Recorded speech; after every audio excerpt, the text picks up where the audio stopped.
All right, so the new wireless XTR system is not the only thing that is new today. Shimano also dropped their latest brake, the all-new XTR M9220 Enduro Trail brake. And well, there's a lot to unpack here, so let's get into it.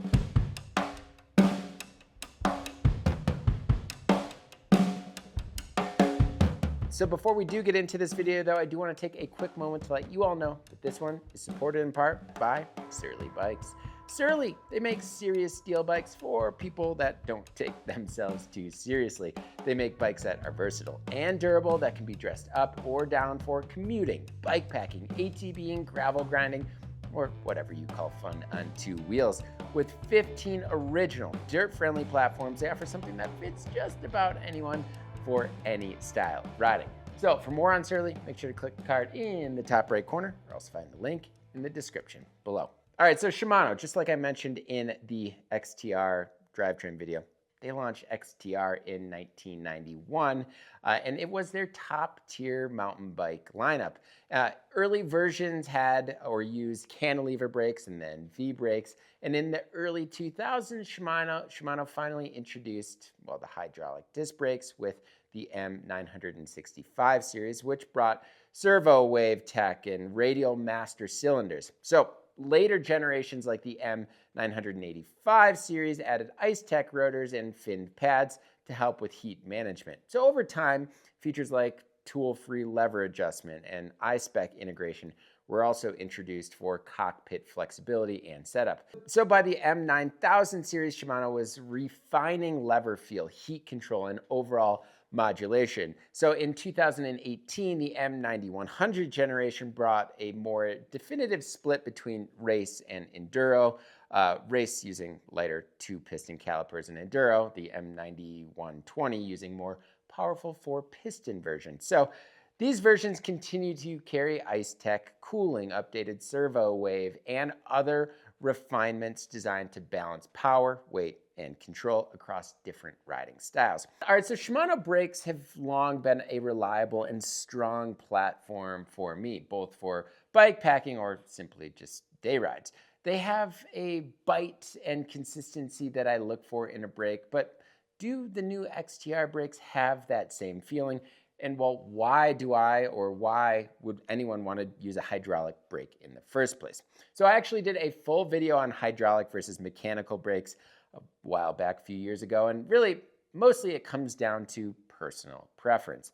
What feels better for the type of riding you're doing? So a lot of the time, mechanical brakes actually, they do the trick for me. But if I'm riding, say, a little faster or harder, I tend to lean towards a hydraulic setup. So hydraulic brakes work more in your favor. They take a little bit less effort to stop.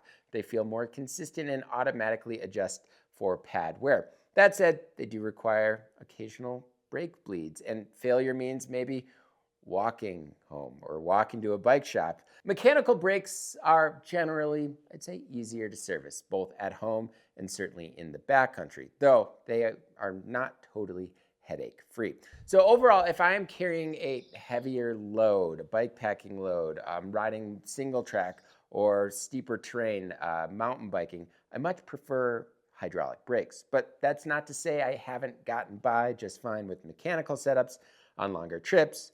But yeah, both work. One, however, is just a lot easier on my hands. All right, so what is new here? Well, the new XTR 9220 brakes have, well, a noticeably different look right out of the gate here. So like a lot of brands these days, Shimano went with a very sleek brake line routing that basically keeps the brake line almost parallel to the handlebar.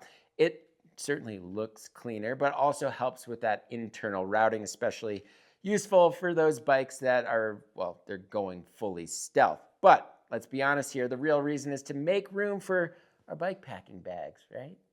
I kid. But it does nudge you towards running all of your brake lines behind your handlebar setups, which is quite nice. So side by side here, the M9120 and the XTR M9220. Obviously, the newer one looks much more robust. That's a theme with this latest XTR generation. Well, everything seems to have gotten a little bit burlier. So the lever body is slightly larger, and there's a new reach adjust dial that was, well, it just feels really great when adjusting, making micro adjustments feel certainly more precise. So the new lever blade itself is similar in length, but Shimano introduced what they're calling ergo flow. So this basically is where the pivot point of the lever is moved 5 millimeters closer to the bar, and there's a new upsweep angle about 5 degrees, which helps the lever track more naturally with your finger position, finger movement. So this was actually something that I noticed right away. So brakes aren't usually a problem until you, well, say hit a super long sustained descent, something like a couple thousand feet, where your hands start to fatigue or kind of cramp up. So I've had these distinct memories of this feeling on, say, the Arizona Trail Race or Colorado Trail. Brakes feel fine, you know, at the start, but they kind of start working against you because of that consistent pressure that your finger needs to kind of use to engage the brake over a multi-mile descent. But this new lever position really does help. So I felt more control, better modulation, a lot less hand fatigue, especially on long descents with a loaded rig. Now, did my hands fatigue or hurt? Yeah, of course. 3,000-foot descents, they're bound to happen. But it took noticeably more time, and I was a little bit more comfortable along the way. So some of that performance might have also come down to the new mineral oil Shimano is using. Yeah, new mineral oil called low viscosity oil. So I'm not thrilled about having to stock more oil in the shop here for one specific brand, although I do assume this, or I hope this will trickle down to all Shimano brakes eventually, but it seems to be the trend now. SRAM even went towards mineral oil brakes for some of their brakes. So this new oil isn't backwards compatible as well. The system also comes with new seals to accommodate said oil. So it's a new standard, whether we like it or not. The idea was to create an oil that performs more consistently across temperature swings. So hot descents, cold mornings, all while trying to keep that same bite point throughout those temperatures the same.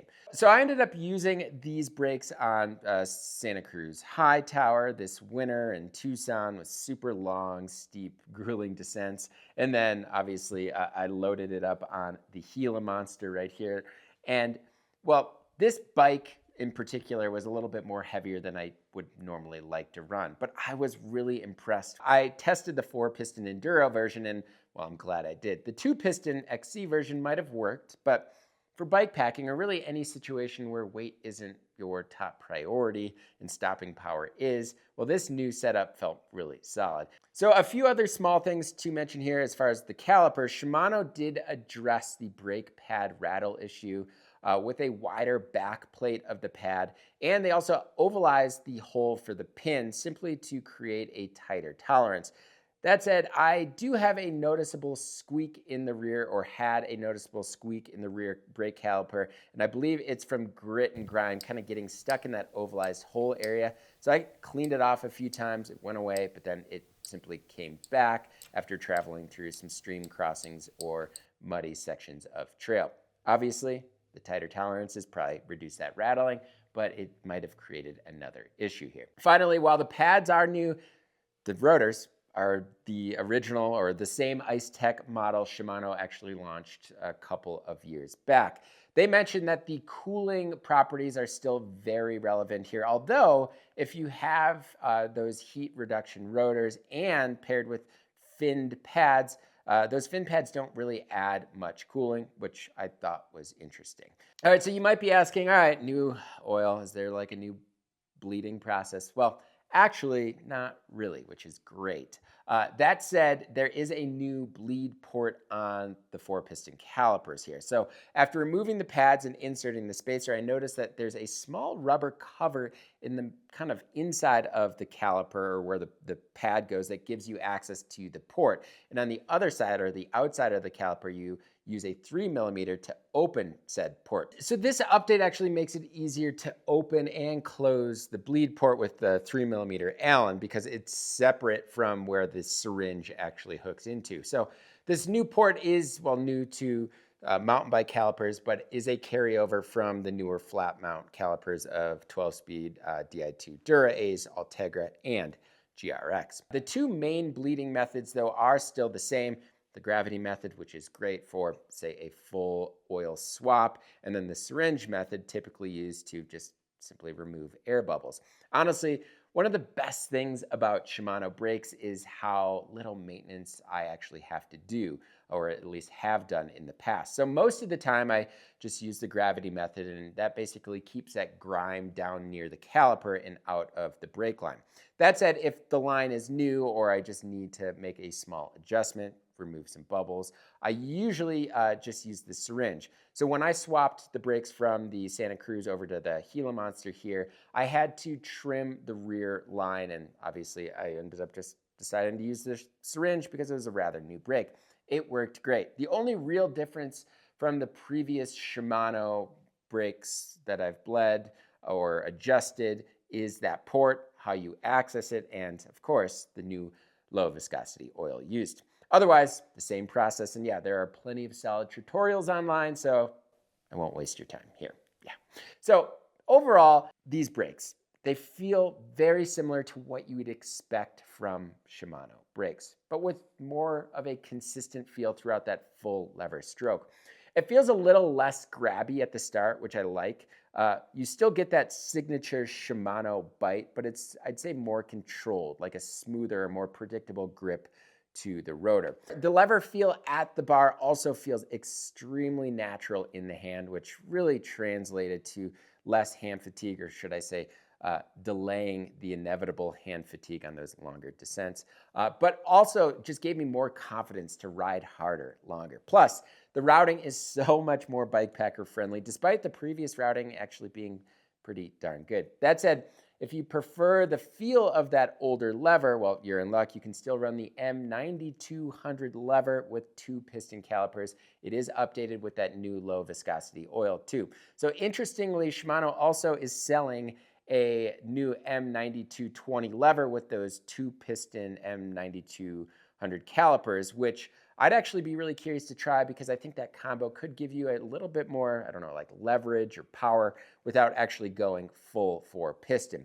Either way, I usually recommend going with more stopping power rather than less, especially if you are, say, riding with a loaded rig, tackling something like, I don't know, the Colorado or Arizona Trail, or just want that extra kind of margin on the descents. So as for pricing, Shimano is offering a neat kind of brake kit for the new Enduro brake. So $670 USD will get you a left and right lever, front and rear caliper with hoses and metal pads installed. It also comes with 2 sets of resin pads and a 100 milliliter bottle of the LV mineral oil. And just talking about the pads, the metal pads I used were actually relatively quiet. I tested them going through river crossings, creek crossings, mud, grit, and grime, and they worked really well. So if you just want the brakes, the M9220 brakes will run you $330 for the front and $335 for the rear. So the M9220 lever, the new lever paired with the 2-piston M9200 caliper, goes for $305 for the rear and then $305 for the front. And the standard M9200 lever and caliper setup is $295 for the front and $295 for the rear. Of course, brakes are one thing that I tend not to, I guess, skimp on or suggest to skimp on. That said, if and when we see this XT version, which of course we're going to, you can obviously expect a lower MSRP. So what do you all think about these new XTR brakes, the changes from Shimano, and well, what are your favorite hydraulic brake? Please let me know in the comment section below. As always, thank you all so much for watching. And if you like what you saw in this video and want to see more like it, please hit that subscribe button and notification bell. And if you want to help support this YouTube channel, everything we're doing at BIKEPACKING.com as a whole, you can do so by joining the Bikepacking Collective. The Collective offers a lot of awesome perks, including industry discounts, monthly giveaways, the all-new base camp, and the twice-yearly Bikepacking Journal. So to learn a little bit more about all of these things, you can click on the card in the top right corner, or also find a link in the description below. As always, thank you all so much for watching, and until next time, pedal further.